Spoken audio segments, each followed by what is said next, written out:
নমস্কাৰ বন্ধু বান্ধৱীসকল আপোনালোক সকলোকে মই সুৰজ ছাত্ৰীয়ে পুনৰবাৰ টিপছ অসম ইউটিউব চেনেলটোলৈ স্বাগতম জনাইছোঁ বন্ধু বান্ধৱীসকল এই ভিডিঅ'টো আপোনালোকৰ বাবে অতি গুৰুত্বপূৰ্ণ হ'বলৈ গৈ আছে কিয়নো এই ভিডিঅ'টোত মই আপোনালোকক জনাম যে 100টা কুকুৰাৰে কুকুৰা পালন কেনেকৈ আৰম্ভ কৰিব সেই বিষয়ে মানে যদি আপোনালোকে 100টা কুকুৰা পালন কৰিম বুলি ভাবি আছে তেনেহলে 100টা কুকুৰাৰ বাবে আপোনালোকে গড়াল কেনেকৈ নিৰ্মাণ কৰিব লাগিব কুকুৰাবোৰক দানা পানী খাবলৈ দিবৰ বাবে বাচন আপোনালোকে কিমানটা ক্ৰয় কৰিব লাগিব কুকুৰাবোৰক আপোনালোকে কেনেকৈ পালন কৰিব লাগিব কেনেকৈ বিক্ৰী কৰিব লাগিব সেই বিষয়ে এই ভিডিঅ'টো আপোনালোকে প্ৰথমৰ পৰা শেষলৈ ভাল কৈ চাব আৰু যদি আপোনালোকে এই চেনেলটোত প্ৰথমবাৰ আহিছে তেনেহলে চেনেলটো সাবস্ক্ৰাইব কৰি ওচৰতে থকা বেল ঘণ্টিটো প্ৰেছ কৰি দিব চাওক বন্ধু বান্ধৱীসকল যদি আপোনালোকে প্ৰথমবাৰ কুকুৰা পালন কৰিব বিচাৰিছে তেনেহলে প্ৰথম অৱস্থাত আপোনালোকে বেছিকৈ কুকুৰা পালন নকৰিব প্ৰথম অৱস্থাত আপোনালোকে কমকৈ কুকুৰা পালন কৰক এই বিষয়ে মই আপোনালোকক আগতেও বহুবাৰ জনাইছো যে যদি আপোনালোকে প্ৰথমবাৰ কুকুৰা পালন কৰিব বিচাৰিছে তেনেহলে প্ৰথম অৱস্থাত আপোনালোকে 50টা বা 100টা কুকুৰাৰে আৰম্ভ কৰক যদি আপোনালোকে প্ৰথম অৱস্থাত বেছিকৈ কুকুৰা পালন কৰে তেতিয়া হয়তো কুকুৰাবোৰক পালন কৰিবলৈ আপোনালোকৰ অসুবিধা হ'ব বা কুকুৰাবোৰক বিক্ৰী কৰিবলৈ আপোনালোকৰ অসুবিধা হ'ব প্ৰথম অৱস্থাত আপোনালোকে কম পৰিমাণে কুকুৰা পালন কৰি যথেষ্টখিনি কথা শিকিবলৈ চেষ্টা কৰিব আৰু পিছলৈ আপোনালোকক সেইখিনি সহায় কৰিব পিছত যদি আপোনালোকে বেছিকৈ কুকুৰা পালন কৰে তেতিয়া আপোনালোকৰ একো অসুবিধা নহব আৰু এই ভিডিঅ'টোত মই আপোনালোকক জনাম যে যদি আপোনালোকে 100টা কুকুৰাৰে আৰম্ভ কৰে তেনেহলে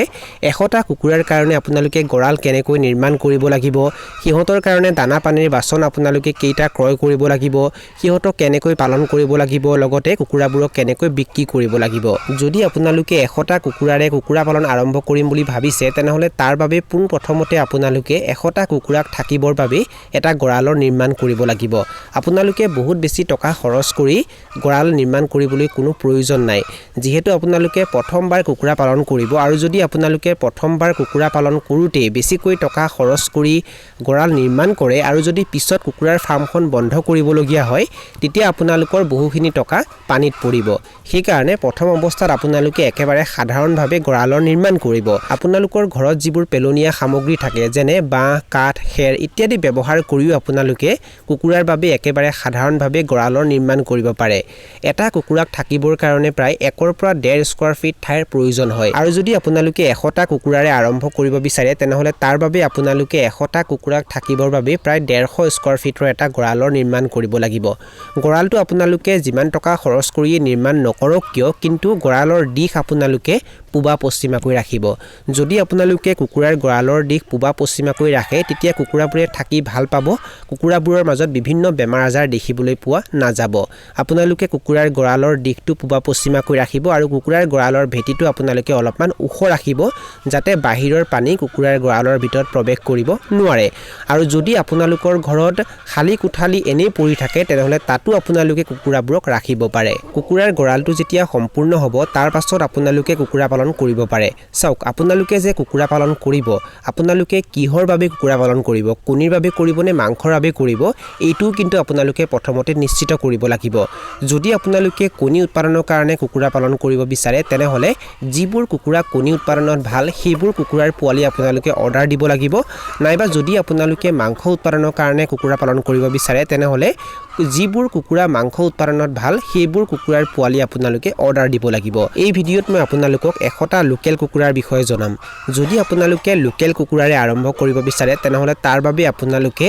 100টা লোকেল কুকুৰাৰ পোৱালি অৰ্ডাৰ দিব লাগিব আপোনালোকে নিজৰ বিশ্বাসী হেচাৰীৰ পৰাহে কুকুৰাৰ পোৱালি অৰ্ডাৰ দিব 100টা লোকেল কুকুৰা পালন কৰোতে কিমান টকা খৰচ হয় আৰু সিহঁতক বিক্ৰী কৰাৰ পাছত কিমান টকা লাভ হয় সেই বিষয়ে মই আপোনালোকক এই ভিডিঅ'টোত নজনাও কাৰণ সেই বিষয়ে মই ভিডিঅ' আপলোড কৰি থৈছো আৰু তাৰ লিংক মই ডেসক্ৰিপচন বক্সত দি থৈছো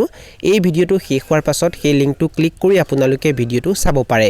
বন্ধু বান্ধৱীসকল যেতিয়া আপোনালোকে কুকুৰাৰ পোৱালিবোৰ আনিব তেতিয়া সিহঁতক কেইদিনমান ব্ৰুডিং কৰিব লাগিব প্ৰথম অৱস্থাত কুকুৰাৰ পোৱালিবোৰক ভালকৈ ব্ৰুডিং কৰাটো অত্যন্ত প্ৰয়োজন যদি আপোনালোকে প্ৰথম অৱস্থাত কুকুৰাৰ পোৱালিবোৰক ভালকৈ ব্ৰুডিং কৰে সঠিক তাপমাত্ৰাত ব্ৰুডিং কৰে তেতিয়া মৃত্যু বেছিকৈ নহয় মানে পোৱালি বেছিকৈ নমৰে লগতে সিহঁতৰ গ্ৰোথো ভাল হয় বা সিহঁতৰ ওজনো সোনকালে বৃদ্ধি হয় সেই কাৰণে প্ৰথম অৱস্থাত কুকুৰাৰ পোৱালিবোৰক আপোনালোকে আপোনালোকে ভালকৈ ব্ৰুডিং কৰিব সিহঁতক ভালকৈ চোৱা চিতা কৰিব কুকুৰাবোৰক ৰাণীখেত আৰু আইবিডিৰ দৰে ভয়ংকৰ বেমাৰৰ পৰা যদি আপোনালোকে বচাই ৰাখিব বিচাৰিছে তেনেহলে 5 পৰা 7 দিন বয়সত সিহঁতক ৰাণীখেতৰ প্ৰথমটো ভ্যাকচিন দিব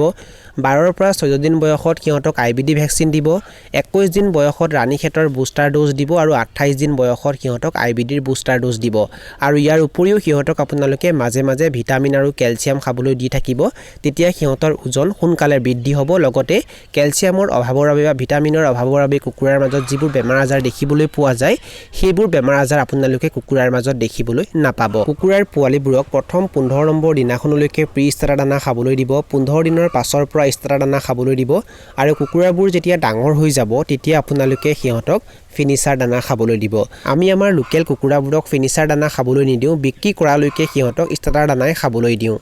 যদি আপোনালোকে লোকেল কুকুৰাবোৰক কম খৰচত বিক্ৰীৰ উপযুক্ত কৰি অধিক লাভান্বিত হ'ব বিচাৰিছে তেনেহলে তাৰ বাবে কুকুৰাবোৰ যেতিয়ালৈকে আধা কেজি ওজনৰ নহয় তেতিয়ালৈকে সিহঁতক আপোনালোকে কমাৰ্চিয়েল দানা খাবলৈ দিব আৰু তাৰ পাছৰ পৰা সিহঁতক আপোনালোকে ঘৰুৱা খাদ্য খাবলৈ দিব লগতে সিহঁতক আপোনালোকে বাহিৰত মুকলি ঠাইত এৰি দিব কুকুৰাবোৰক যদি আপোনালোকে বাহিৰত মুকলি ঠাইত এৰি দিয়ে লগতে কমাৰ্চিয়েল দানাৰ সমান্তৰালভাৱে ঘৰুৱা খাদ্য খাবলৈ দিয়ে সেউজীয়া শাক-পাচলিৰ অংশ বা ঘৰৰ পেলনীয়া খাদ্য খাবলৈ দিয়ে তেতিয়া ওজন 1 কেজি হ'বলৈ প্ৰায় 4 পৰা 5 মাহ সময় লাগিব মানে 4 পৰা 5 মাহৰ ভিতৰত সিহঁতৰ ওজন 1 কেজি হ'ব কুকুৰাৰ বাবে একেবাৰে কম খৰচত ঘৰতে কেনেকৈ দানা প্ৰস্তুত কৰিব পাৰি সেই বিষয়ে যদি আপোনালোকে জানিব বিচাৰিছে তেনেহলে সেই বিষয়ে মই বহুকেইটা ভিডিও আপলোড কৰি থৈছো আৰু তাৰ ওপৰত এটা প্লেলিষ্টও বনাই থৈছো আৰু তাৰ লিংক মই ডেসক্ৰিপচন বক্সত দি থৈছো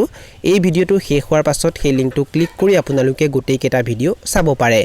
বন্ধু-বান্ধৱীসকল যদি আপোনালোকে লোকেল কুকুৰাবোৰক সোনকালে বিক্ৰীৰ উপযুক্ত কৰিব বিচাৰিছে তেনেহলে তাৰ বাবে কুকুৰাবোৰক আপোনালোকে বাহিৰত এৰি দিব নালাগিব সিহঁতক আপোনালোকে ফাৰ্মৰ ভিতৰত আবদ্ধ কৰি ৰাখি ৰাতিপুৱাই গধূলিয়ে কেৱল কমাৰ্চিয়েল দানা খাবলৈ দিব লাগিব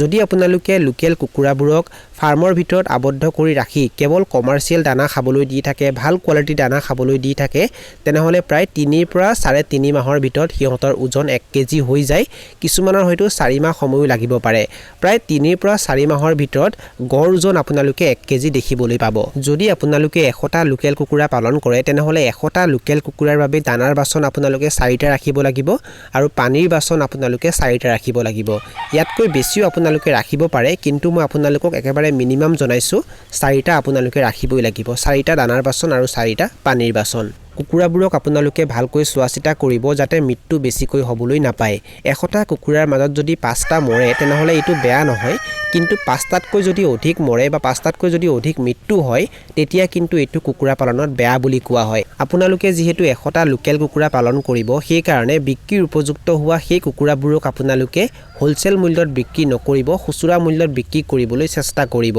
লোকেল কুকুৰাৰ মূল্য প্ৰতি কেজি 300 টকাৰ পৰা আৰম্ভ কৰি 350 টকা 400 টকা 500 টকা বা তাতকৈ বেছিও হয় সেই কাৰণে লোকেল কুকুৰাবোৰক আপোনালোকে পৰাপক্ষত নিজে বেচিবলৈ চেষ্টা কৰিব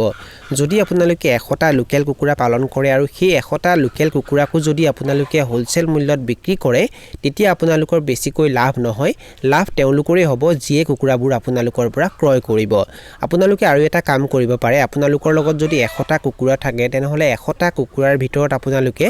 70টা কুকুৰা হোলসেল মূল্যত বিক্ৰী কৰিব পাৰে আৰু বাকি 30টা কুকুৰা খুচুৰা মূল্যত বিক্ৰী কৰিব পাৰে যদি আপোনালোকে এই কামটো কৰে তেতিয়াও কিন্তু আপোনালোকে কিছু টকা বেছিকৈ পাবলৈ সক্ষম হ'ব আৰু এইখিনি আছিল কিছু তথ্য মই আপোনালোকক জনালো আৰু যদি আপোনালোকে ভিডিওটো চাই ভাল পালে ভিডিওটোৰ জৰিয়তে কিবা এটা শিকিব পাৰিছো বুলি ভাবে তেনেহলে অনুগ্ৰহ কৰি ভিডিওটো লাইক কৰি দিব আৰু যিমান পাৰে ভিডিওটো নিজৰ বন্ধুবৰ্গৰ মাজত আৰু পৰিয়ালবৰ্গৰ মাজত শ্বেয়াৰ কৰি দিব